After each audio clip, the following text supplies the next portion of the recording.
Well, hello, chat. How are you? Welcome.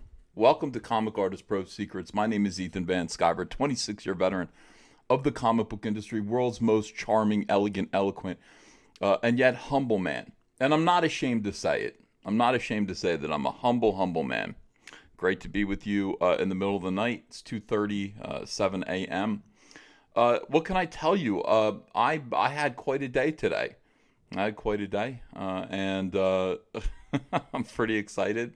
Cyberfrog Blood Honey is shipping this week. It's shipping this week, and I am very, very, very excited. Very excited, guys. I'm gonna be signing a lot. My live streams are gonna become very, very boring because I'm afraid I'm going to live stream. Am I gonna live stream me signing, or am I just gonna make videos of me signing? I haven't decided yet.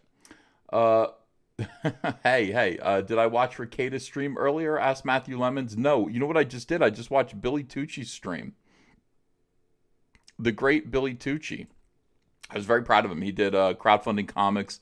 Doug Tenaple was on there. It was a good show. And I wanted to just shout out Billy Tucci's, Vampy She, Indiegogo. I mean, look at this. Vampirella She. Billy Tucci has done a cover for Vampirella #1, like I have. I mean, I've done the same thing. People are doing these kind of retailer variants for certain comic books. Billy did one. It's awesome. I'm going to scroll down and just show you it. And I feel like, I feel like it's not getting enough press. This is absolutely beautiful. You can choose the original here. I mean, he's got his... See, the thing is, when I do it, I've got a frog on my cover. He's got another beautiful woman on his cover. That's the thing. He's got a beautiful female character named She, and he's relaunching She pretty soon. And this is just kind of a cool thing that he's done here. He's got She and Vampirella teaming up. I just remember the 90s. I mean, all of us were kind of in New York City and that kind of area together right when the bad girl craze hit. And Billy Tucci She was certainly like neck and neck with Vampirella for one of the most popular. I think there was a holy trinity of 3 extremely popular bad girl characters. And Billy Tucci She was one of them. Chaos Comics, which I think is now called Coffin Comics, had a book called Lady Death, and Lady Death was extremely popular. And then, of course, there was the grandmother, or the mama. Does grandmother make her seem less appealing? The grandmama of bad girl comics. That is definitely, Vampirella. So I wanted to give the shout out here and let you guys know the links in the description. If you guys want to throw some support behind the Don, Billy Tucci, one of the nicest guys in the world, who could use a little bit more. I mean, he's so busy promoting other people. I don't think he promotes himself very much. He's not at all like me. I promote myself constantly. My Vampirella red foil variant is also still available, and I'm going to keep it up. I'm talking about what we're going to do while Cyberfrog Blood Honey is shipping, and I'm just like, the minute the first person shows his comic book on Twitter, first of all, the universe is going to collapse. I've got all of these weirdos who have just been like, it's never happening. Where is it? Where is it? Despair, you cretins. Despair. It is coming, and I've had to keep my mouth shut, over the past couple of weeks about it because, it's been at the printer. There were some binding issues, and I didn't want to give bad news. It's like there's nothing worse on Kickstarter or Indiegogo than an update that's bad news. It's like, oh, this is a stalling tactic. Oh, excuses. What happened was, the Chromium cover, the way Chromium covers work is you can't give them a spine. You can't fold them twice. You can fold them once. So you can't fold them twice and get a little spine. Normally these Chromium books go on small comic books. They go on 32-page comics or maximum 60 pages. They had a challenge because my book is 80 pages. It's thick. It's THICC thick. And this was a situation for them that they had to deal with because, frankly, it's like, okay, so it was an issue. It was an issue for a little while. Initially, they used staples, and the staples didn't look like they were going to hold the book together very well. So I wanted it kind of bound with staples and glue, just to make sure the book stayed together. I mean, and that was that was the thing. I mean, we're learning how to do this. You can do these special covers, but when you're doing these special covers on extra large books, when they're extra thick, there some more challenges pop up. And frankly, the comic book industry is not currently doing stuff like we are, and I don't think anyone's prepared for it. So we have to actually blaze a trail in some way. Because I'm not stopping. People said, "Are you going to stop because this was so difficult?" Hell no. I learned everything. I'm learning as I go. We're just going to keep going. We're going to keep doing this. So I'm pretty excited about the book actually hitting people's hands in the next couple weeks. You're going to see a lot of this stuff show up on Twitter. Everybody's going to be excited, and I'm launching everything. I'm going to be like that with Indiegogo campaigns for Cyberfrog. We're going to do the hardcover. We're going to do a whole. Oh, I'm doing a whole merch thing where it's going to be like pins and gold foil cards and like cool stuff like that, like Cyberfrog extras, fun stuff. They're making these great like pins for me. That you can get a pack of pins, and they're just beautiful. They're just absolutely beautiful. They're not like buttons like you weren't. They're nice. I don't even know what you would call them. The hell would you call them? But they're absolutely beautiful. I'll be showing you those. We'll have the coins. We're gonna have the trading cards. We're gonna have the hardcover. And while that's going on, I am going to be finalizing Rainbow Brutes campaign, and we're launching that.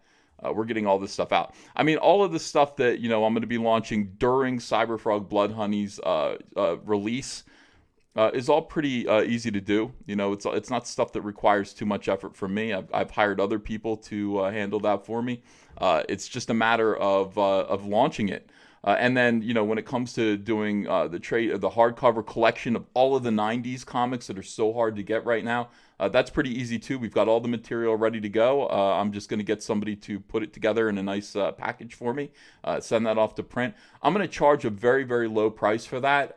It's going to be a 300-page Cyberfrog book, a compendium. It might even be bigger than that by the time I'm through with it. I've got so much material to release.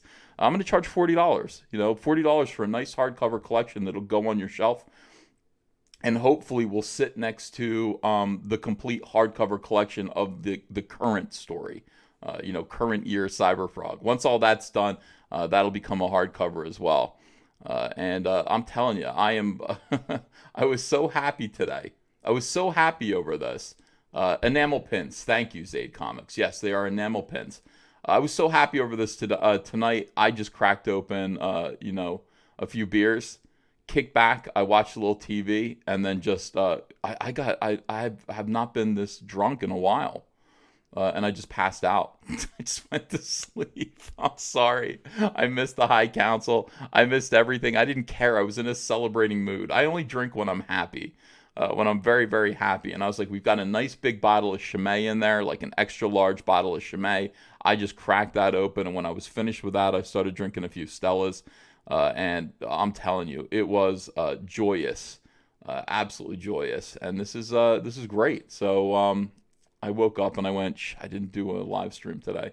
That's why we're here right now. We've got a lot of stuff to talk about. And Kevin Ryan says, is this Wade clickbait? Absolutely not. I wouldn't do that to you. I wouldn't clickbait you guys. Absolutely. Marvel Comics has given Mark Wade the finger. Hold on a second. We'll get to the first story first. Why don't we do that? Why don't we get to the first story first? Make you guys happy. Some of you guys are dying of curiosity. Now, Marvel Comics, as of recently, has decided that they are no longer going to be political. They're actually striving to be apolitical. Now, is this the result of Ike Perlmutter and kind of trying to rein in the excesses of its SJW creators? I think so. I think it is, and I don't think they're very happy about it. I think there are people that are kind of upset. Those SJWs are kind of being depowered and told to shush. So here's what we've got. Marvel Comics, and this is, by the way, this is reported in two different places that I could find right now, Gizmodo, IO9, and then, also The Hollywood Reporter. Marvel removes essay critical of America in 80th anniversary issue.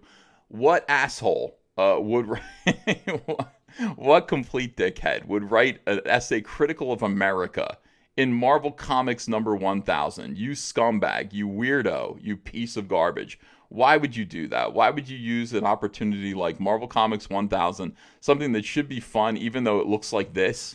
Like, this is one of the worst covers I've ever seen. I don't want to buy this at all. You know, this looks like a cheapo calendar. You would find at Hallmark during the holiday season. Get your kid, you know, the 2020 Marvel Comics calendar. It has all of these characters in it, sure. And it just looks like this. It's poorly designed.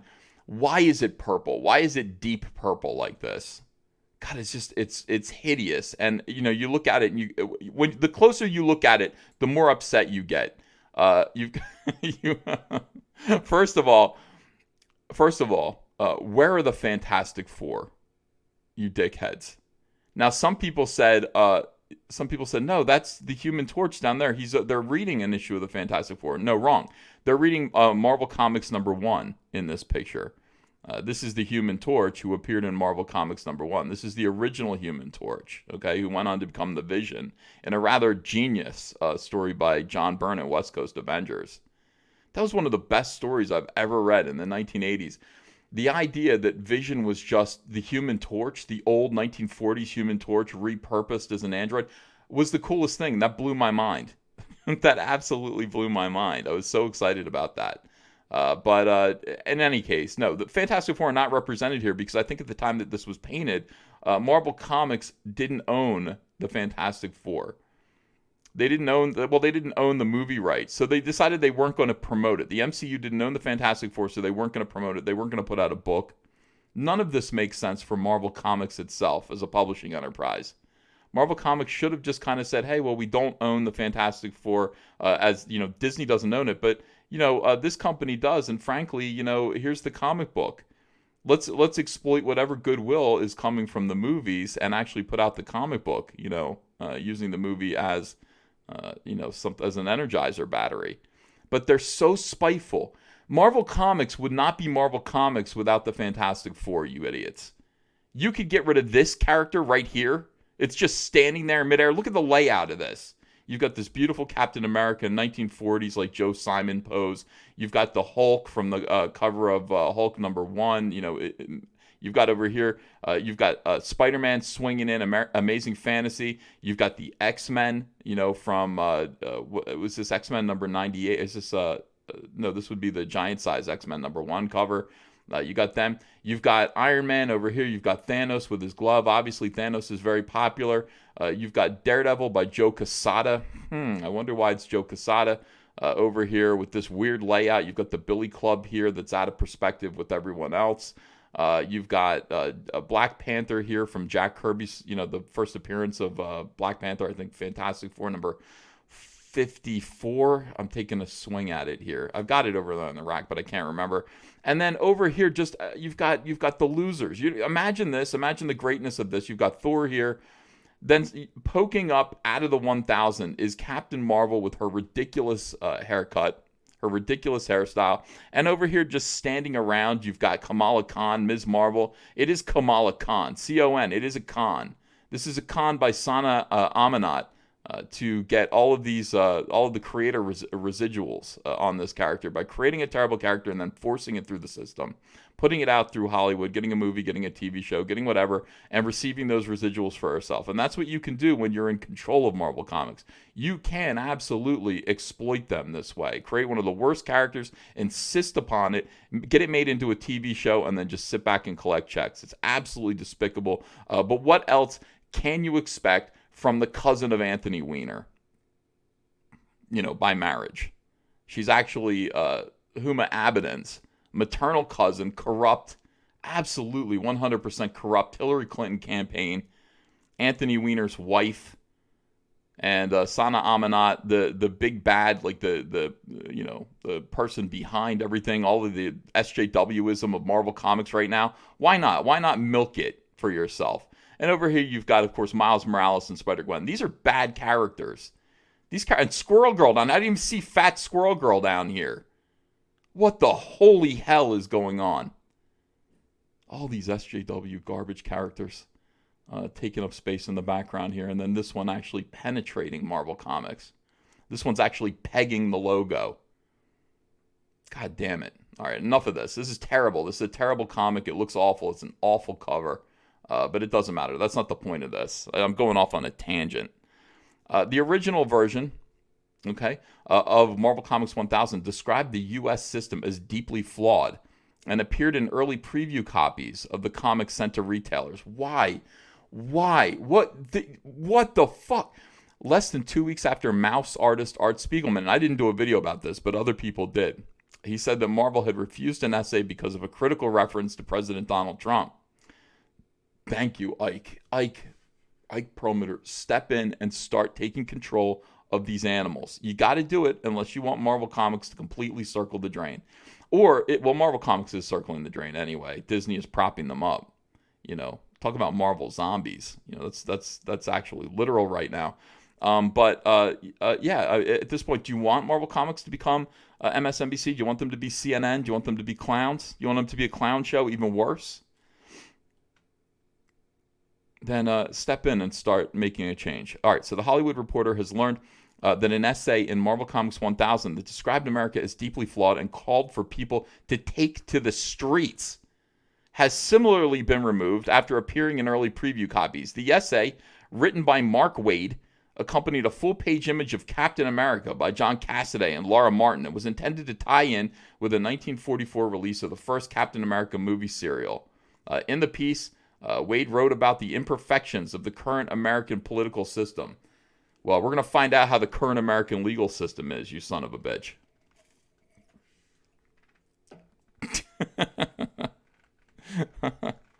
Oh, you got to be kidding me. The system isn't just. The world isn't fair. The world isn't right. The system isn't just. We've treated some of our own abominably, he wrote. Worse, we perpetuated the myth that any American can become anything and achieve anything through sheer force of will, and that's just not true. You can't do shit, okay? Most of the time, America is not the land of opportunity. This isn't the land of opportunity for everyone. The American ideals aren't always shared fairly, yet without them, we have nothing. Wade went on to write, America's systems are flawed, but this isn't a comic book. This isn't a goddamn comic book. You ridiculous, goofy man. What are you doing putting this in a comic book that celebrates 1,000 issues? Theoretically. I haven't seen 1,000 issues of Marvel Comics, a series called Marvel Comics. Haven't seen it. But this is a celebration of Marvel Comics, and you take advantage of your opportunity to write an essay about Marvel Comics and what it means to you, and you're telling people that, look, America sucks. There is no opportunity for everyone. American ideals aren't always shared fairly. American systems are flawed. Telling people to get angry. You fucking... Excuse me. I said I wasn't going to curse. You got to be kidding me. You have got to be kidding me. Thank you, Johnny Torch. Yeah, I got to watch my mouth. But this is infuriating. Absolutely infuriating. This is why. I mean, look, this person is mentally ill. Mark Waid is actually mentally ill at this point. I'm pretty sure. I'm pretty sure. How many more people are going to be hurt by Mark Waid? How many more people are going to be hurt, inconvenienced, are going to have their livelihoods disrupted and destroyed by this idiot?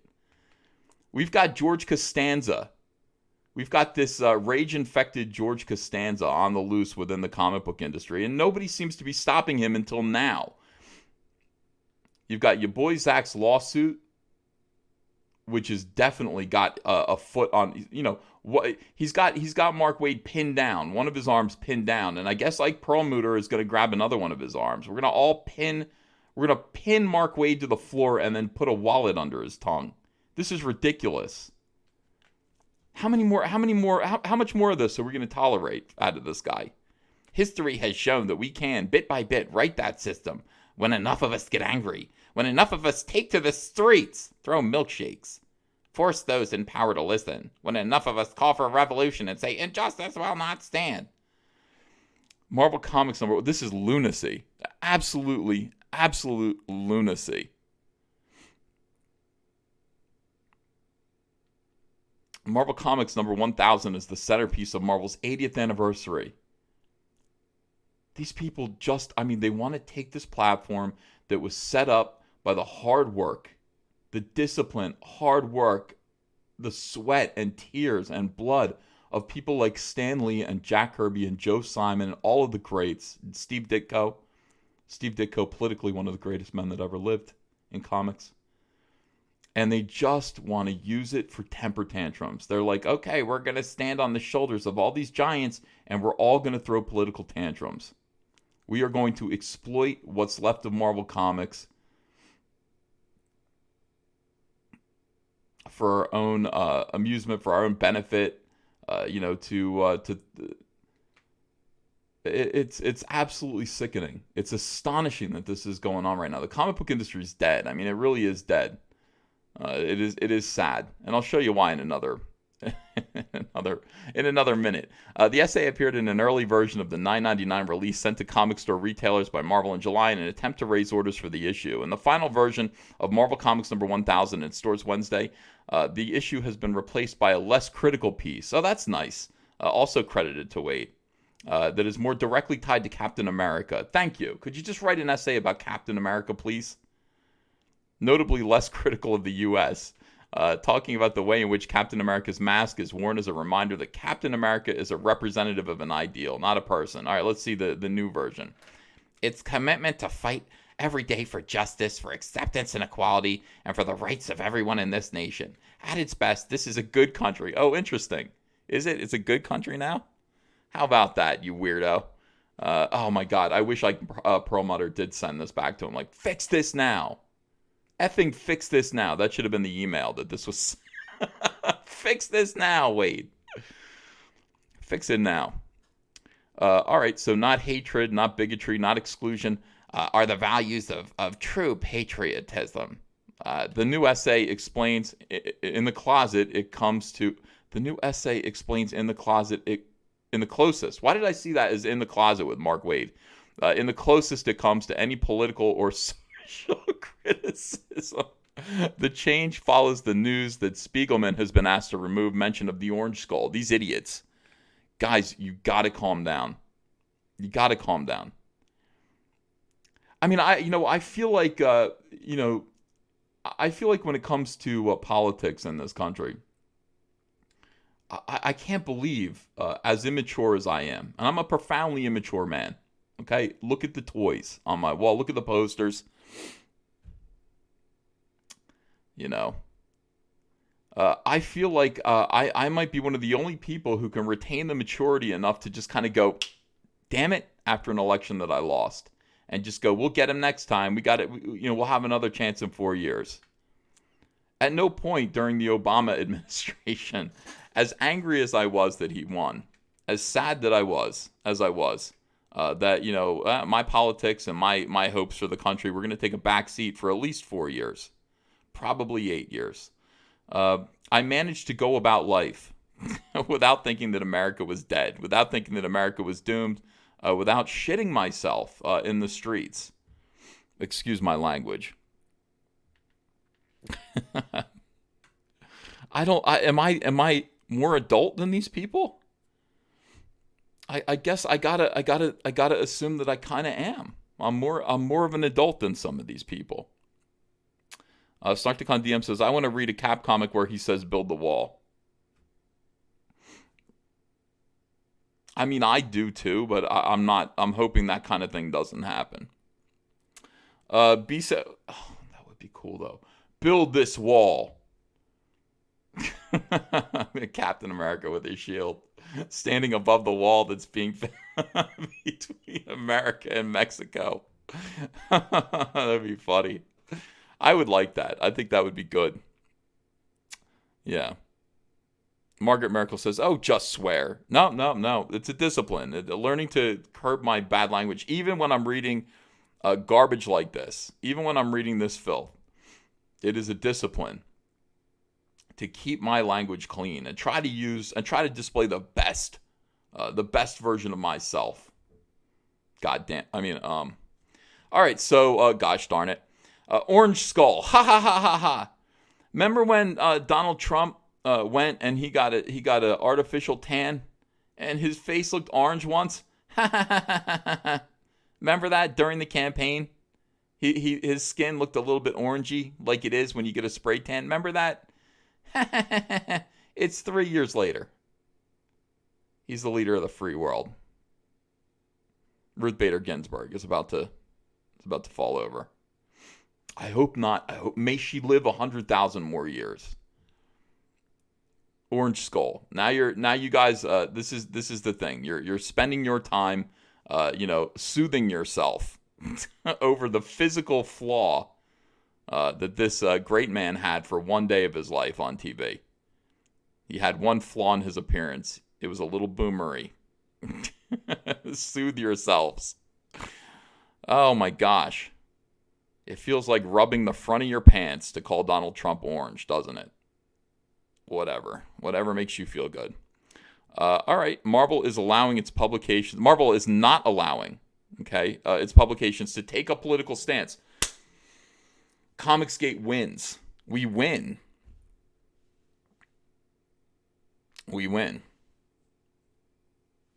Absolutely. Marvel Entertainment CEO and Chairman Ike Perlmutter is a longtime friend and supporter of Trump, a member of Trump's Mar-a-Lago club in Florida, and reportedly part of a group of business people making policy decisions about the Department of Veteran Affairs behind the scenes. What a great man.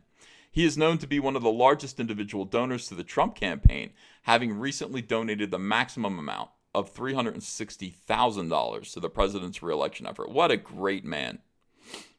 What a fantastic man. Yeah. And here he is. He's actually trying his best to fix Marvel Comics and rein in the absolute pathetic diaper babies, red diaper babies, that he's got working, making his comics, making his product. Hey, just keep your politics out of it, says like Perlmutter. We're not going to take a political stance, dummies. We're trying to sell comic books in a market that's been obliterated by dummies like you. It's too little too late, Ike, but I do appreciate this. This is great. I love watching Mark Waid humiliated. I love having his ridiculous screed, publicly torched, rewritten. Perlmutter will make you humble. He will make you humble, Wade. All right. No more of that. All right. So making him perhaps particularly touchy about the comments about the U.S. system being flawed, or calling for people to take to the streets to voice their anger. Marvel Comics number 1000, announced in May, is a special issue in which each page was created by a different team of writers and artists representative of a single year in Marvel's output. The issue was edited by this shaved Ewok, Tom Brevoort. Another dickhead. My language. Marvel officially declined to comment on the matter, although a Marvel insider noted that the version sent to retailers was not final and that pages are always subject to change. The essay was tweaked to better fit the tone of the book, said the insider. Oh my God, the whole essay, the original essay is here. You have got to be kidding me. This is about Captain America.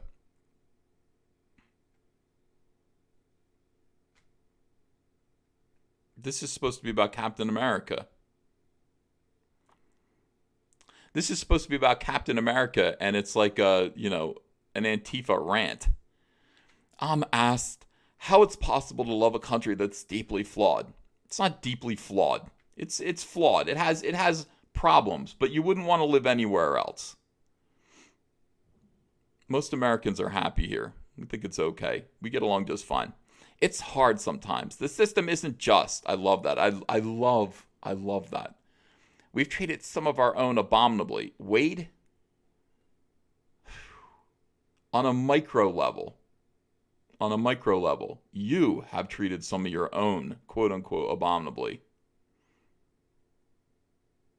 You are personally responsible for threatening, harassing your fellow comic book professionals, fandom. You're personally responsible for inciting hate mobs that you actually admitted to. You admitted that you're responsible for inciting hate mobs and that you're in control of them. That's something that you actually admitted to when you threatened Antarctic Press. Allegedly. Even though we have it. We have a testimony. That's something that you admitted to. You said, there are just hate mobs out there, and I don't know. Implying that we, when you called the hate mobs and we, well, that's what you've done. You've treated your own. You've threatened small businesses. You've lied. You have demeaned, and you have defamed comic book professionals for not sharing your politics. You call them white supremacists. You call bisexual black men who criticize you borderline white supremacists. You idiot. That's your behavior. I don't want to hear what you think about America when you can't even treat your peers with common decency, when you are so incredibly dangerous, when you are such a loose cannon that you hurt people everywhere you go. That when you get involved in a small business, with a mixed race couple who own a comic book store, you chase them off and you threaten them because your girlfriend, who is now your ex-girlfriend, wanted to own it herself. You buy out their stock for $5,000, legally threaten them, and chase them off. You destroy small businesses. Everywhere you go, Mark. Everywhere you go, you destroy. Everywhere you go, you leave behind a wake of hurt people. Like, really, people whose lives have been irreparably damaged. That's what you do. I can't wait to hear what your ideas about America are, Mark, when your personal life looks like this, when your professional life looks like this. You are one of the ringleaders of the SJW harassment and hate mob. You lead whisper campaigns against your fellow professionals. You create fear, you create division. You do, personally, you. And you write terrible comics lately. And why? Because you're too busy doing other stuff. You're too busy being the ringleader of all of this hate, of all of this chaos and division, to actually do what you're meant to do, to write beautiful stories. I don't even know if you're capable anymore. I think you have become Gollum. I think you have become Gollum. I think you become a monster, a shell of your former self. You have treated the comic book industry abominably. You've made it a scary and sad place for those who work here and those who turn to it for an enjoyable hobby to escape their lives, their personal problems, their stress. You've tortured this industry, tortured it. And you've done it for what? Dopamine? What have you done it for? I don't care what you have to say about America. Whatever you have to say about America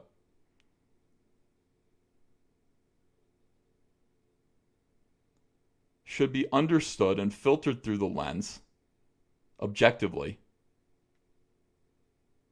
of your own behavior, of the things that you've done to people, including one of my best friends, Richard C. Meyer, who was a critic of everything that Ike Perlmutter has actually had to stand up for and make a change. Ike Perlmutter finally having to wrangle in these insolent children for the sake of keeping Marvel Comics afloat for another possibly 1,000 issues. You idiots are celebrating that Marvel made it to 1,000 issues, even though I'm not sure how it has. I didn't. Did anybody buy Marvel Comics number 883? I didn't. I didn't see that one. 999. Where's that one? I missed it. You idiots are actually, you actually dare to contribute to a magazine called Marvel Comics 1000. And Mark Waid, you are going to be the guy who writes the essay, crowing over what America means. over the corpse of Marvel Comics that you guys killed. You guys killed it. That's it. This should be the swan song of Marvel Comics.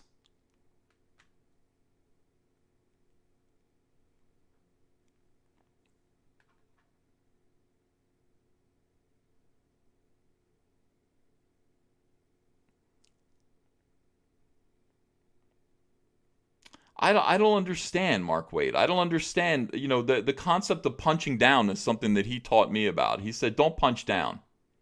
Don't punch down, Ethan. Don't punch down at people. You got Mark Waid punching down, obliterating the career of one of his critics, the life of one of his critics, somebody who's actually making sense on the internet. The collective comic book industry literally shat its pants. I watched it happen over the iPhone car comic book reviews. iPhone in a car and a comic book in your lap. Reviewing honestly, critically, and I have to say, as somebody who makes videos almost every day, myself, Zach's thoughts are cohesive, they're coherent, they're thoughtful, they're insightful. This guy has been doing this every single day for 2.5 years. I think 2.5 years. And maybe 2 years. The comic book industry could not stand the mirror that he was holding up. And so they sought to destroy him, to silence him. And they did it every way that they could think of. They went after his career. They went after his family. They went after his kids. I mean, they threatened him with physical bodily violence if they saw him. They called him a white supremacist. They called him a Nazi. They accused him of all manner of evil while trying to destroy his livelihood. SJWs they don't want to beat you in an argument. Mark Waid doesn't want to beat you in an argument. He wants to silence you and destroy your life so that you'll never speak up again, so that he can have this platform. So that he can have this platform to talk about how America sucks. How his country sucks. And he's going to do it in a Marvel comic book about Captain America.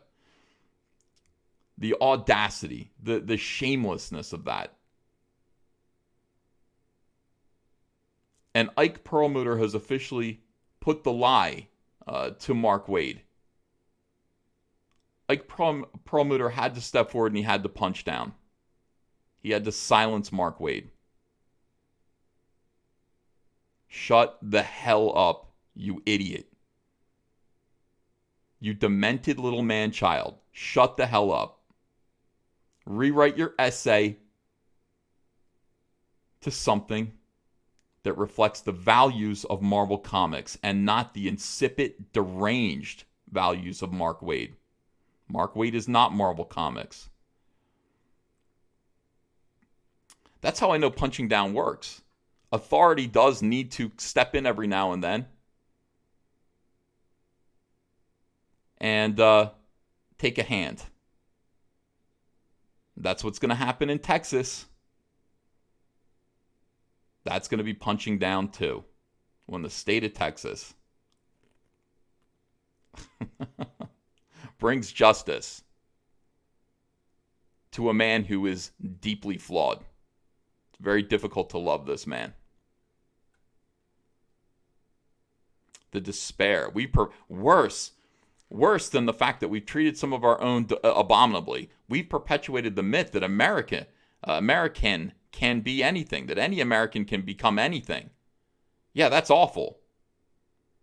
That's awful to encourage people to step up and become what they can become through sheer force of will. And that's a lie, I guess. I guess it's a lie, according to Mark Waid, that you could actually emerge from impoverished, awful circumstances and become an astronaut, become a senator, become president of the United States. I guess that's a lie.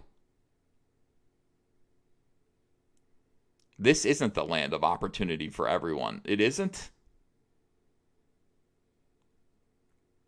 This is a despicable essay. Here's the obligatory ode to socialism. Roads. We get roads and hospitals. We get a social safety net.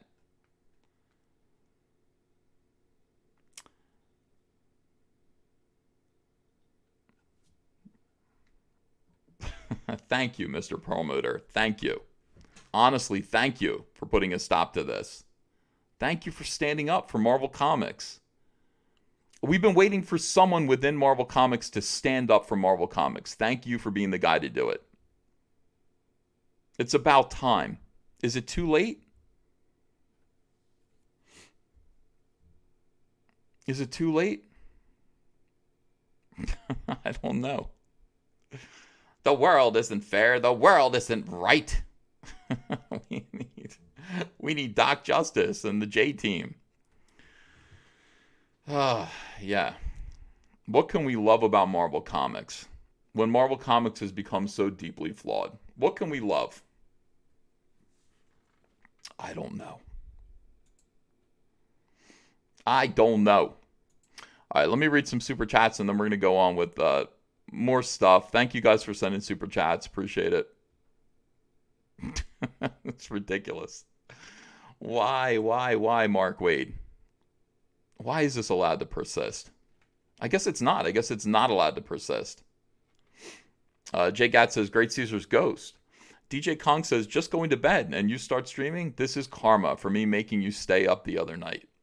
Charlie's London says, hey, Ethan, on my way to work. Have a great day. Well, thank you. Darth Bobcat says, can we get a mention for Englewood last hour? Oh, I didn't know that. Englewood on Indiegogo. You know, go check it out.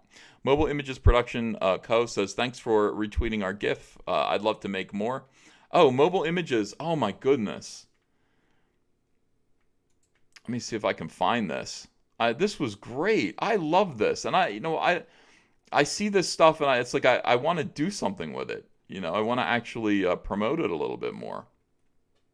But Mobile Images Co. Let's see if I can blow this up. Can I? Why is everything a nightmare? Everything is a nightmare all the time. Okay, hold on. So Mobile Images is an animator, and he made a really cool bit of animation here, and sent it my way. And it's just a quick GIF. I mean, this is only maybe 2 seconds of animation, but boy, do I like this. This is cool. I don't know if you can see it, and I wish I could make it bigger, but here it goes. There you go. There's your froggy boy. There's your froggy boy. Do it again. Get him. Get him. I could watch this a million times. You know. Cyberfrog Blood Honey. Shipping this week, everyone. Finally shipping this week. I'm going to be signing a lot. I know that those live streams in which people are signing comics all day long can be tedious, but too bad. I'm going to do them. I'm going to absolutely do a couple of signing live streams to show you guys me fulfilling Cyberfrog Blood Honey. It's just going to be a big celebration. So many people are crying. I love it. I just had to endure. Is Cyberfrog coming out before Christmas? Oh, okay, keep your mouth closed, Ethan. Just shush. Don't fight. Just say yes. It's done. It's on its way. I love it. Absolutely love it. Can't wait. Yeah, it goes real quick. I mean, this is a quick bit of animation, but I do like it. And so, thank you very much, Mobile Images Co. For that. And please do make more if you want to. I will certainly enjoy them.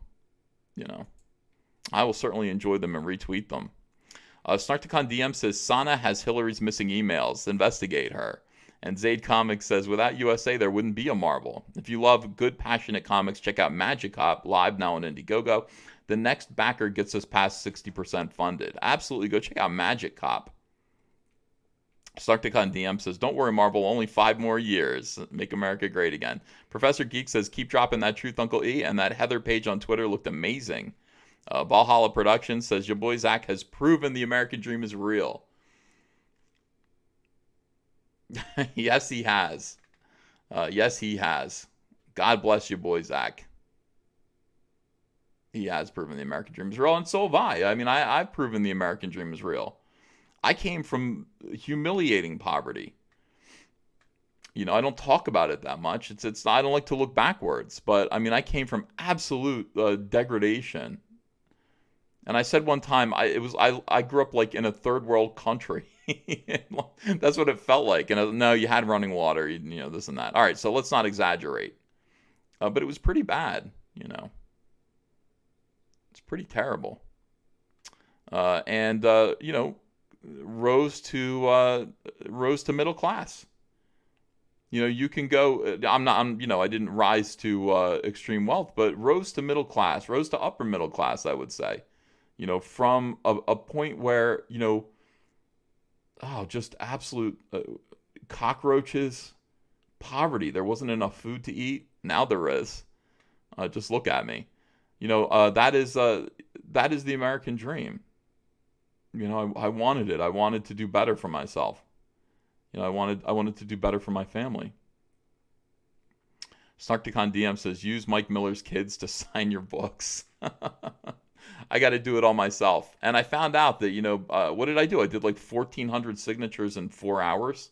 I think that's what it was. I think that was the pace. Or maybe was it 3 hours? I can do it. It's going to take a little while to get everything signed. I got a lot of books to sign. I got a lot of things to sign. But the plan is to just if I sit down and I spend a day and I sign 2,000 things, ship those 2,000 books, ship them, and then let's do it the next day. We'll get everything out. It's going to be staggered. I wish everybody could get their books all at once. But we're going to go in order, and ideally, I would like to make it so that the first campaign gets fulfilled first, second one gets fulfilled then, in that order. But I'll go as fast as I can to make sure that happens. And I think the Vampirella campaign that I did went pretty smoothly. Fulfillment went pretty smoothly. There were a couple of bumps in the road, and people who received Vampirella, the Vampirella Cyberfrog crossover cover, the first one, if they received it damaged, I was able to get their address, get their order number, and I believe queue them up for replacement copies. I think fulfillment is going pretty smoothly as far as I can tell. I mean, ultimately, you guys have to tell me. But, yeah. Nin Nolu says, double elbow pads? Of course, yeah. Ironhead says, my hand would be dead if I did that. Yeah, it's going to be a lot of work, but, I'm kind of used to writing. So I'm, or drawing. So, doing autographs it's just brainless. I'll just put on headphones. I'll listen to some your boy Zach videos. I'll listen to some, just some guy videos. I'll get it done. Yeah. Sign with my feet. Says Lama Gigante. Nin Nolu says, you better send to Puerto Rico first or you're dead. Well, I listen. First come, first serve. Checkpoint promises to clone me. I would appreciate that. Kevin Ryan says, to sign autographs quickly, learn to siphon the Speed Force. That'd be a nice thing. Neen JJ said, let's see. Oh, no, that was a message to FP Sunny. Okay. Jedi Knight and Friend to Alita says, can you ship to the original campaign backers first, please? Yes, that is the plan. Let's get the Chromium Cyberfrog books out first. And then we will, we'll just go. We'll go in order that way. I think that's the best. Matt Becker says, I think whoever super chats the most should get their books first. That'd be nice. But I'm afraid that's probably not the way to do it. Brent Parr says, did something actually happen to Wade? No, he had his essay humiliatingly scrapped. His anti-American essay was humiliatingly scrapped by Marvel Comics. And he was made to rewrite it into something more bland. Let's see. Eric Hawk says, Uncle Ethan, your YouTube ad had anime porn game on it. Whatever, I don't know. Let's see. Johnny Asshole says, hey, EVS, did you see the new Dave Chappelle special on Netflix? You have to see it. I didn't see it yet, but I'm hearing great things about it. I love that. I absolutely love when these guys turn out to be anti-SJW, when celebrities who people respect come out and say, hey, F these SJWs. I love it. All right, so in any case, I was talking about why the comic book industry is going to go through some changes. And I do think that it is. I think the movie industry is going to kind of follow the same route. It's going to be interesting. Things are going to change. Now, I'm somebody who believes in the streaming service. I believe in streaming right now. I subscribe to Netflix. I'm afraid I'm going to subscribe to Disney Plus. I've made that decision because I want to watch The Mandalorian. I have to be somebody who says, look, if you do it right, I'm going to support it. I have to, and I have to see it to review it for my channel, and I want to see it. It looks good. I like Jon Favreau.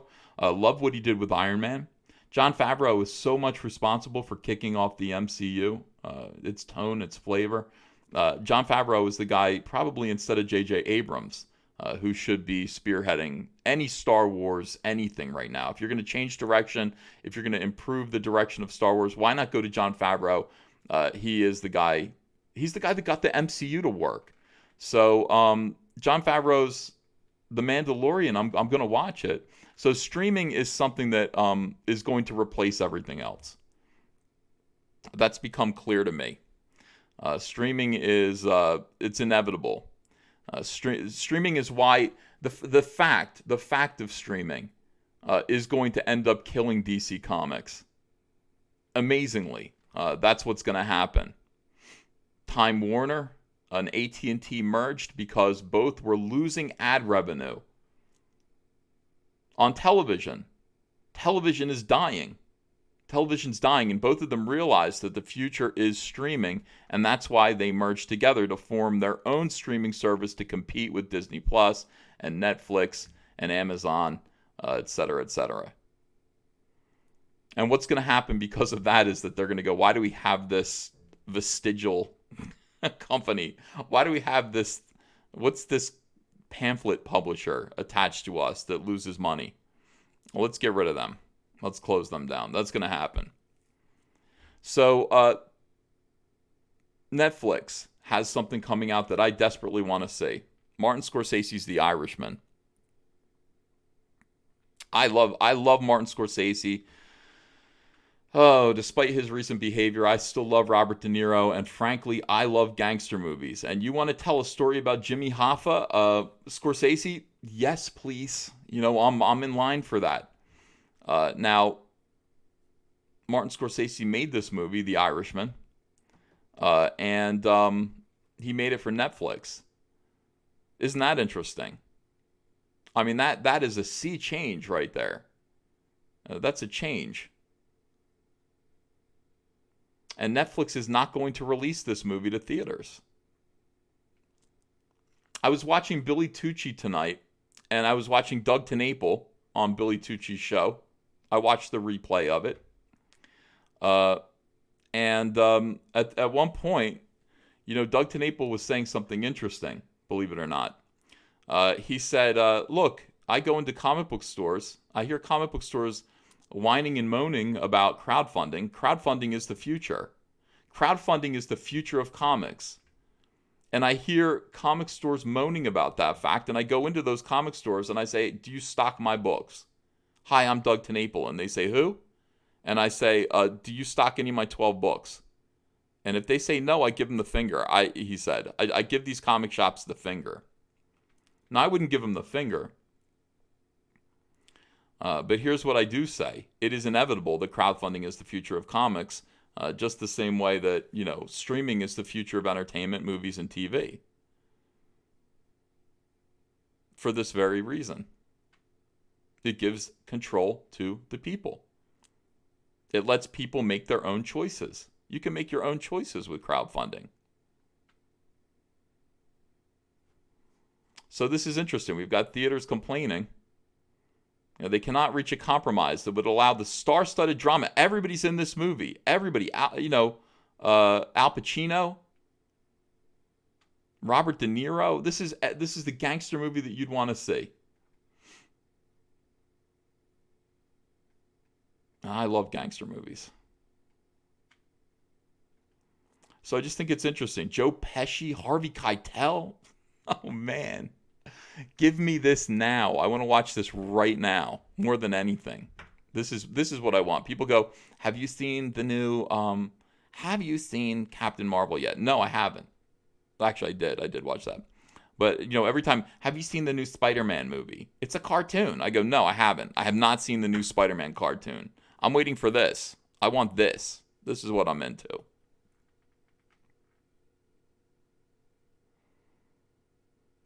I just find this interesting. I just like the idea that, everything is changing all at once. And I think it's changing for the better.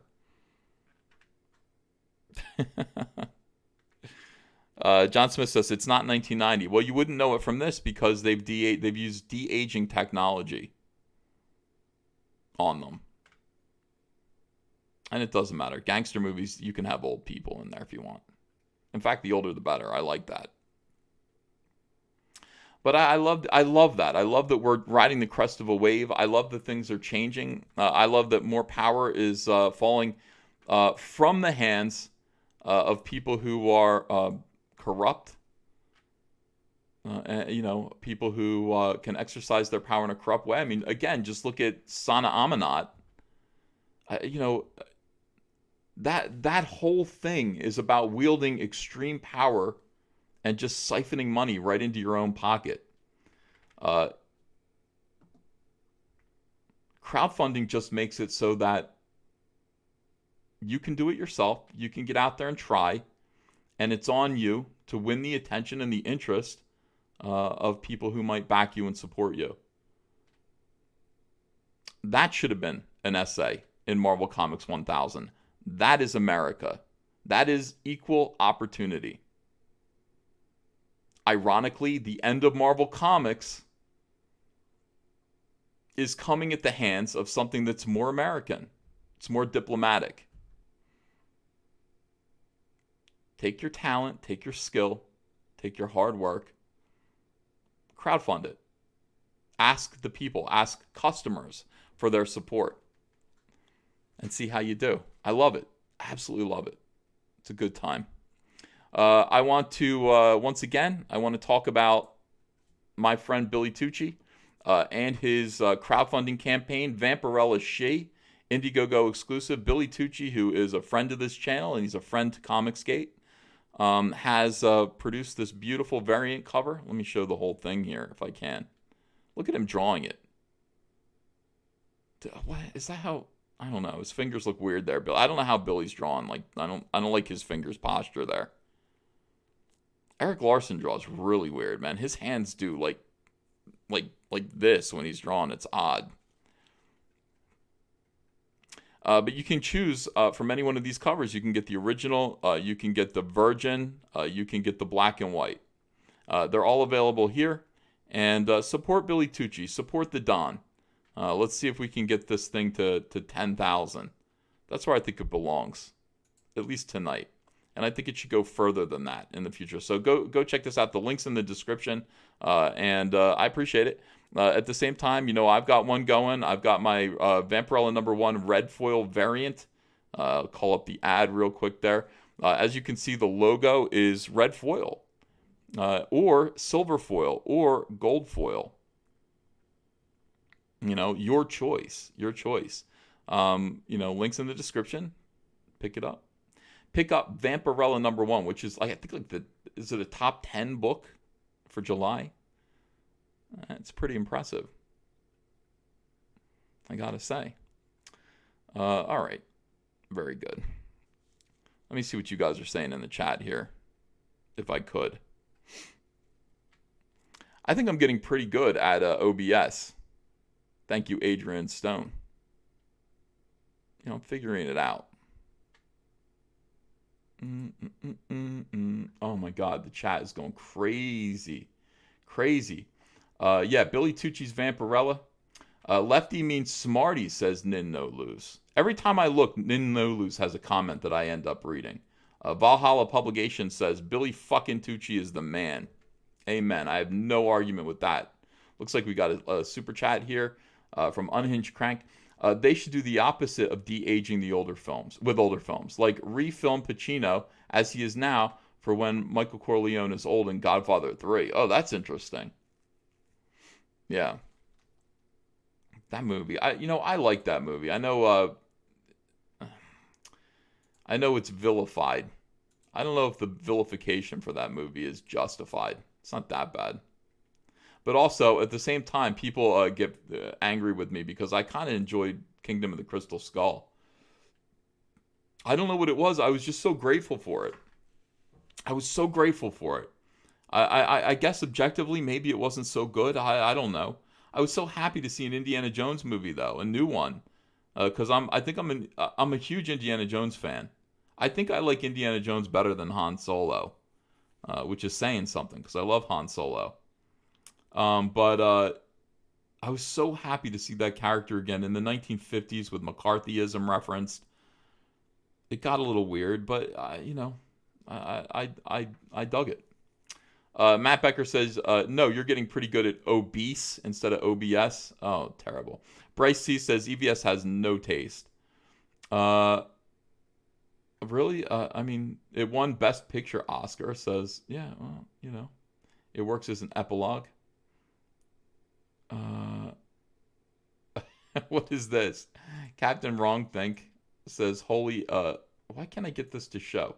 Says, holy S, Ethan, Zoe Quinn, and Anita Sarkeesian are just started Gamergate 2. They're back, Ethan. They're back. God help us. It's the apocalypse.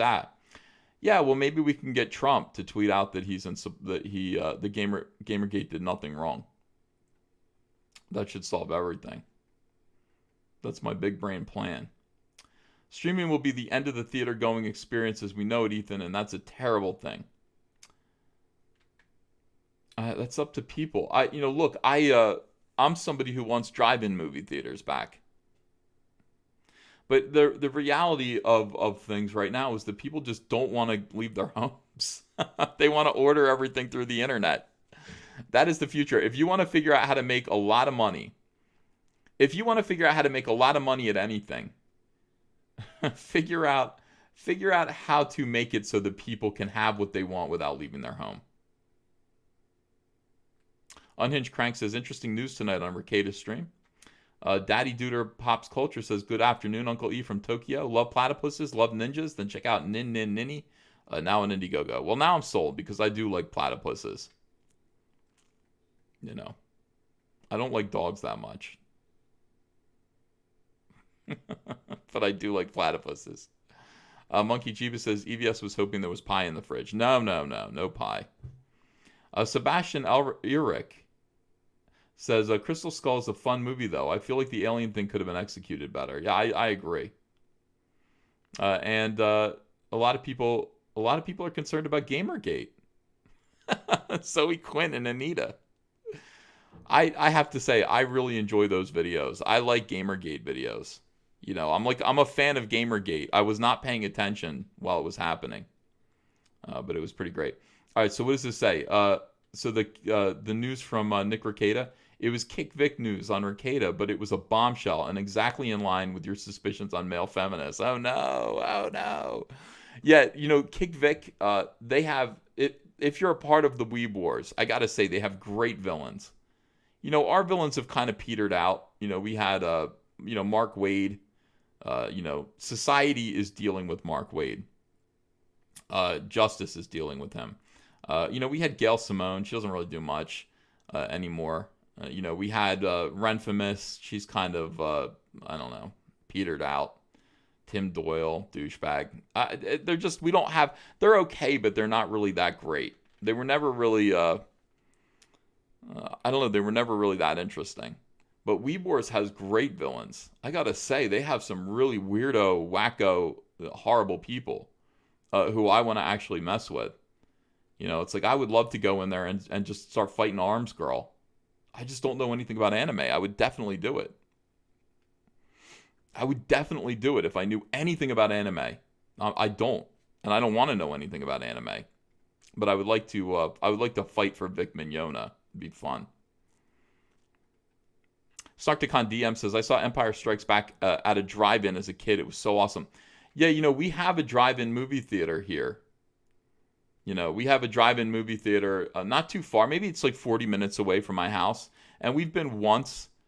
I went through this whole thing where I just fantasized about drive-in movies. And I would watch. You can go on. The drive-in movie theater experience is a pinnacle. I mean, it's pop culture. It's teenage culture of the 1950s and 60s.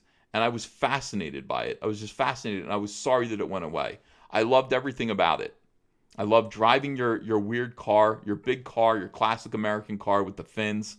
Some girl driving it up to park in the the open air, the stars out, mosquitoes, uh, and watching some horrible movie, watching Wasp Woman, watching Attack of the Giant Leeches on a big gigantic screen.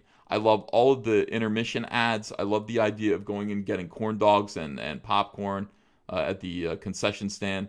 I love all that stuff. And if you watch like I do, just the nostalgia of watching drive-in movie theater advertising reels, intermission reels, and you can find hours of them on YouTube, and they're so great. They'll take you right back to the 1950s and 60s and the 70s in some cases.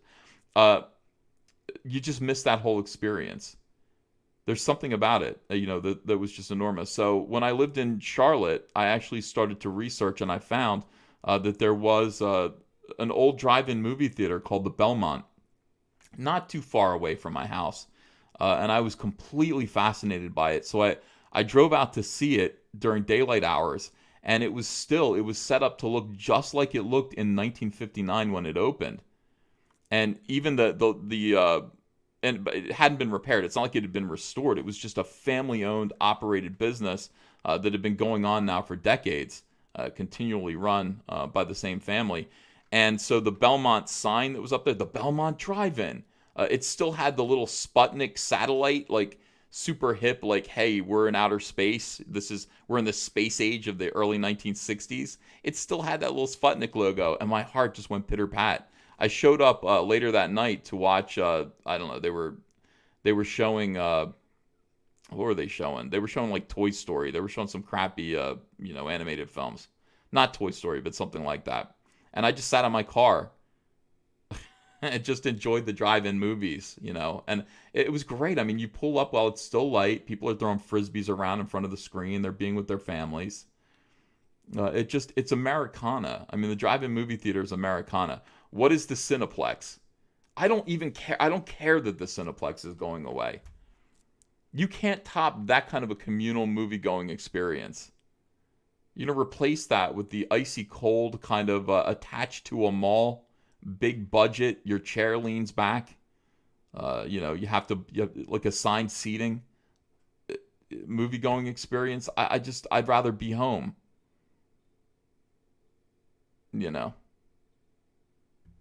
I'd rather be home if the drive-in theaters can't come back. So anyway, we do have one. We have one in Vineland, New Jersey, not too far from Pittman, New Jersey. Vineland, New Jersey, and it's great. I mean, it has a big snack bar concession. I went there to watch the Fantastic Four, the latest Fantastic Four movie, and I loved the experience so much that I actually have fond memories of that movie. I'm afraid to see it again.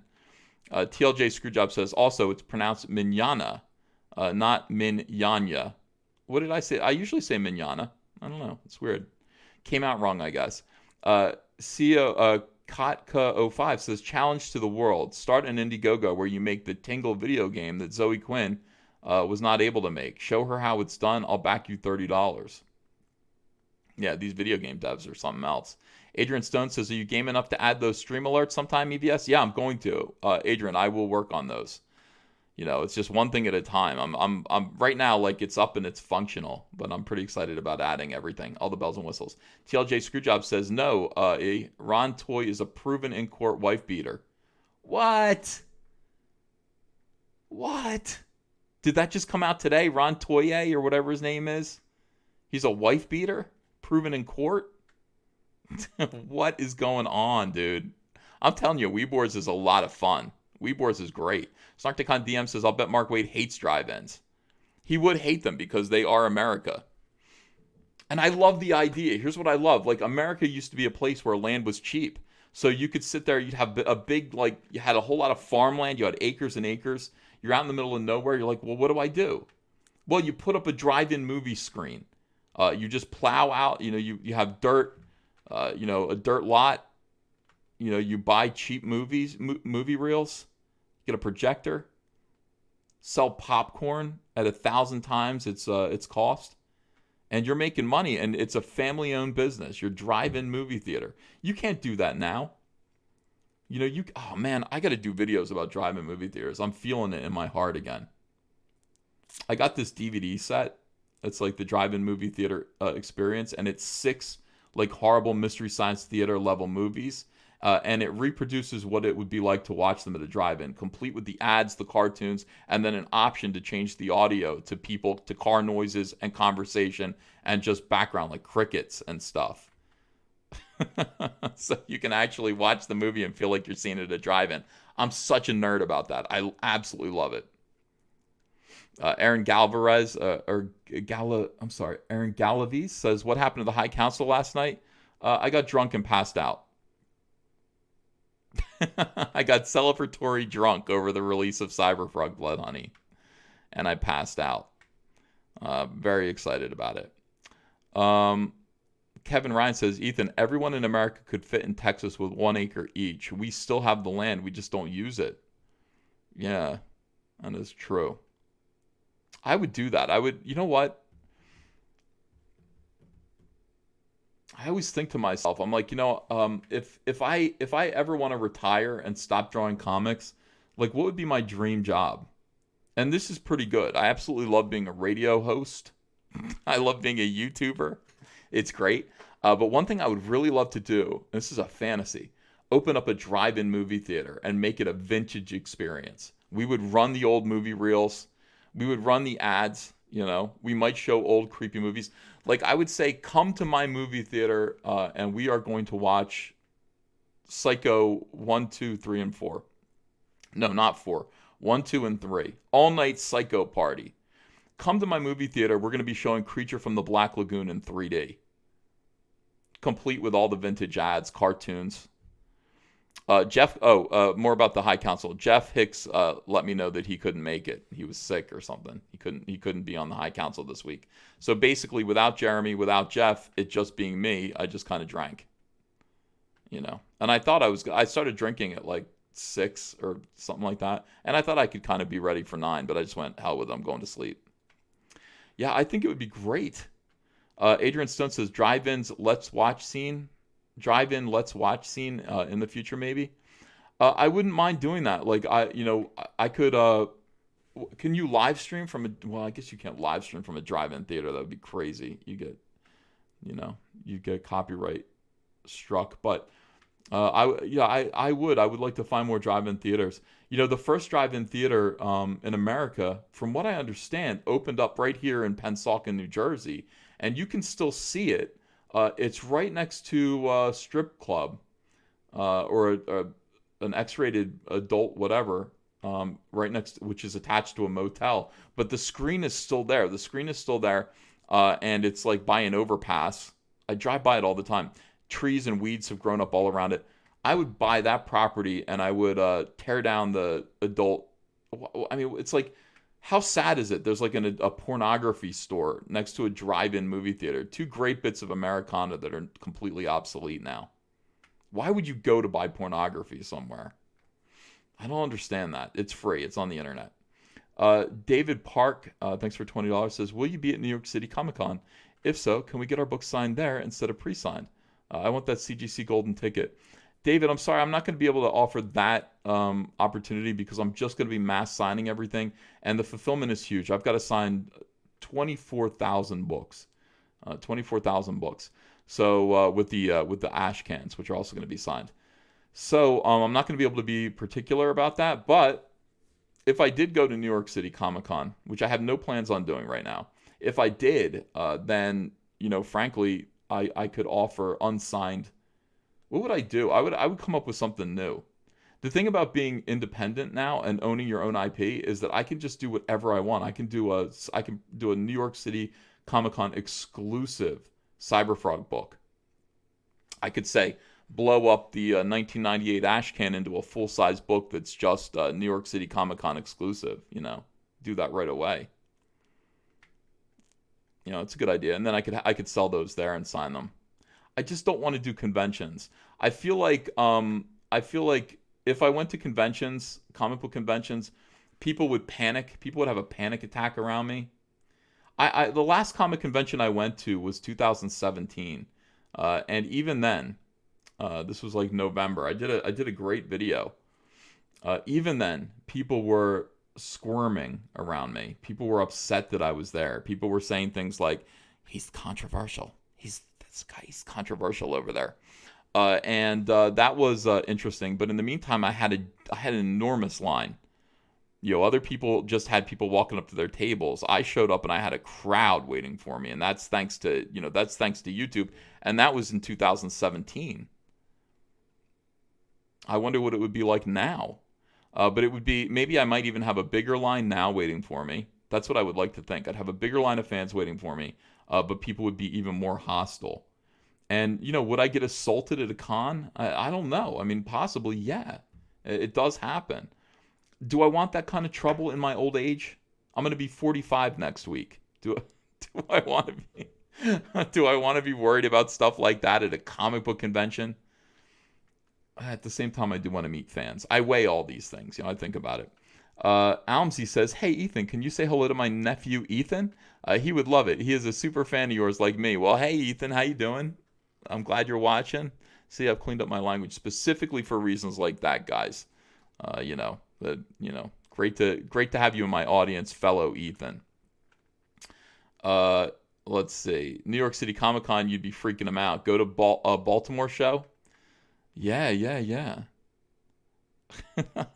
I'd have to have security. I would hire people to be security around me. Because, yeah, people would be like, "Oh my God, how dare you show your face here?" I'd have a bunch of fat guys like Scott Kurtz saying, "How dare you show your face here where people are trying to enjoy comics? The industry that expelled you." The industry that kicked you out, Ethan. How dare you? Let's see. Why is my hair so white? Says Darkness. For precisely these reasons. Yeah. People might bring me some pies. That's a good idea. Monkey Jiva says, "EVS, do a Cyberfrog event outside of San Diego Comic-Con next year, independent of San Diego Comic-Con." Again, I have a dream. I do have a dream.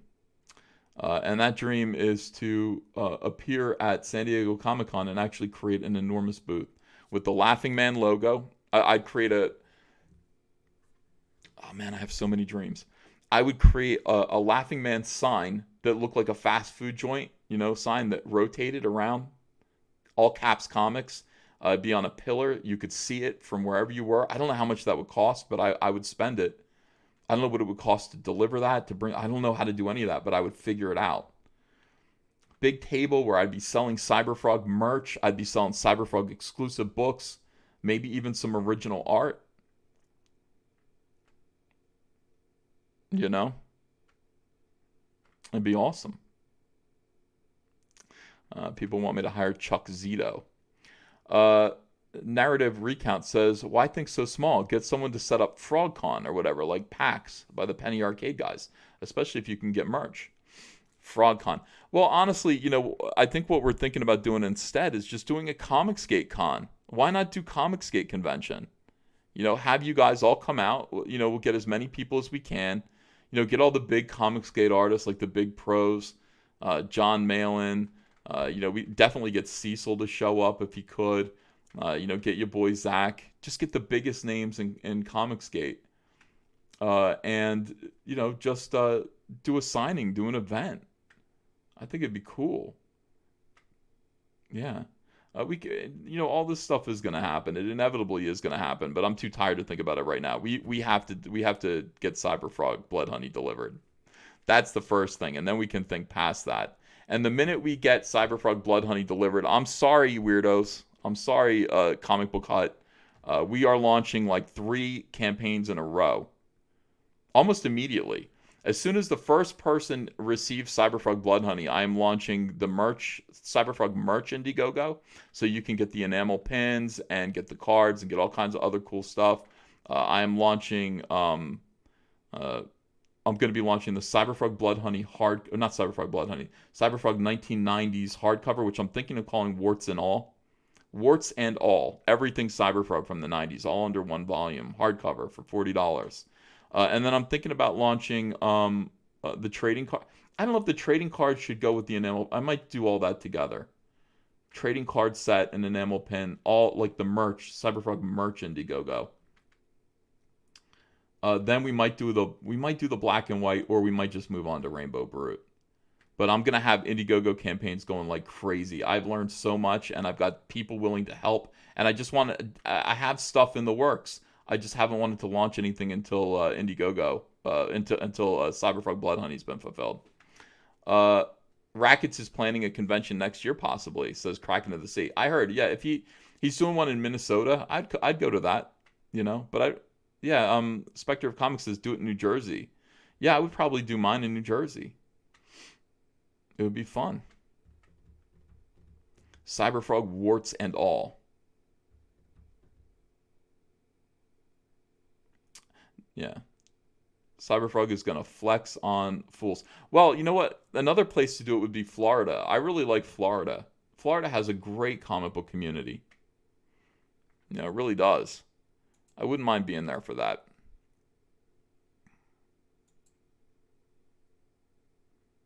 Yeah.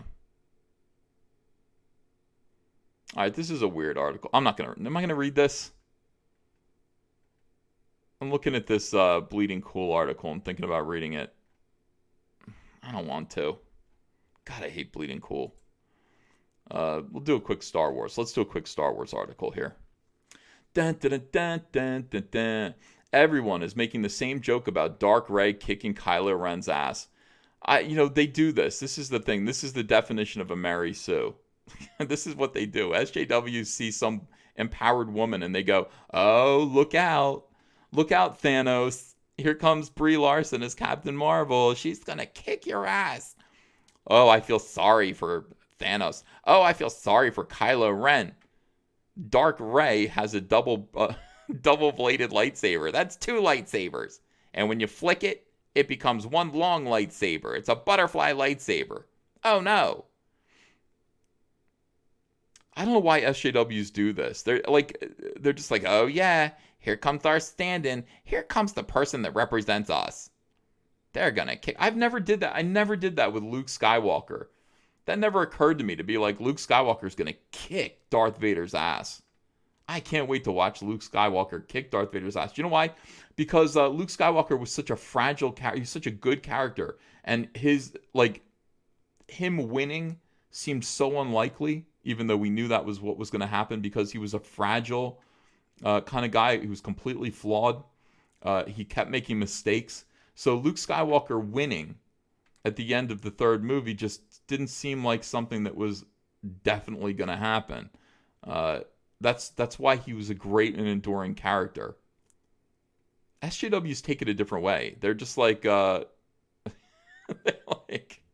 they think Thanos and Kylo Ren are real, and they're going to show up. Like some version of themselves is going to get on the screen and just kick some ass on their behalves. It's really weird, man. It's a really kind of creepy, cathartic thing that they go through. I don't like it. They don't understand. The D23 footage of Star Wars The Rise of Skywalker blew plenty of people's minds. Not mine. Specifically with its tease of a red saber-wielding Dark Rey. That was funny. Why do people think that was great? For many, this spells doom, but for others, let's just say they're loving the idea of a Dark Rey potentially kicking the hell out of Kylo Ren. Dark Rey is a look, people. Of course, odds are it's just a vision or a clone, but on the off chance that Dark Rey does rise, Kylo Ren is toast. Why? Because she's evil? Because she's evil? So Rey couldn't do it as a force of justice, but as a force of evil, the dark side of the Force? That's what you need to do? What's even funnier is that Kylo called it already. That is funny. That's funny. And that's something fans are running with too. Did a girl write this? Yep, a girl wrote this. Kylo Ren, you'll turn. Rey turns. Kylo Ren, oh no, Pikachu face. Kylo Ren, I know that when the time comes, you'll be the one to turn. Rey turns. Kylo, uh-oh. Oh no. Play media. What does this do? It's got to get a sip of water.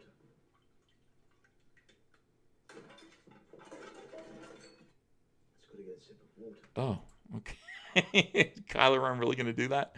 Rey's demonstrated a massive amount of power. SJWs love power.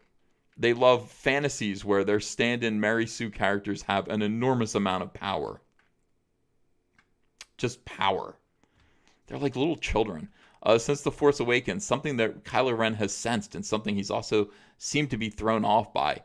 After training very, very briefly with Luke and perhaps training with Leia in this one, she'll be nothing short of a formidable foe to Kylo. Unless, of course, they team up, which, come on. All right, so here's Darth Rey chasing Kylo to murder his ass. Come on over here. Come on, coward. Coward. I know that I want to punch you in the nuts. That's too loud. Darth Rey pulling up on Kylo, ready to shish kebab his ass. I can't do any more of this. Kylo at Dark Rey's doorstep.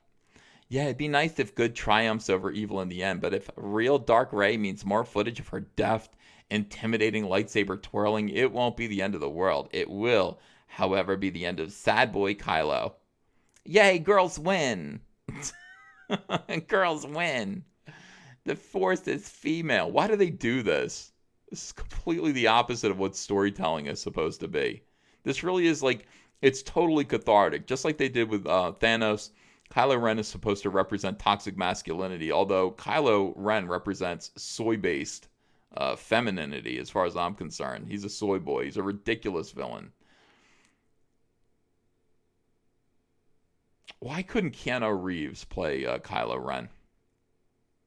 It'd be so much better. Can you imagine how badass it would be if Keanu Reeves was Kylo Ren? Why Adam Driver? How did that happen? But this is what it is. It's Thanos is toxic masculinity, and Kylo Ren is toxic masculinity. And so we've got these girls, these completely bland women. They're all just stand-ins for us, and they're going to defeat toxic masculinity because they're super powered. How are people supposed to sit through this in the movie theaters? How are people supposed to endure this nonsense? How? How are regular people supposed to see this as a movie? Absolutely ridiculous. Absolutely ridiculous. But they do it. They always do the same things. Their behavior is always the same pattern. You can always count on that. You can always count on SJWs to not surprise you with their mediocrity. Yeah. Margaret Miracle says sad boy with an I. Ugh. Oh, they're killing it. It's like they're killing Star Wars. They killed Marvel Comics. They're killing Star Wars too. It's so terrible. It is so terrible.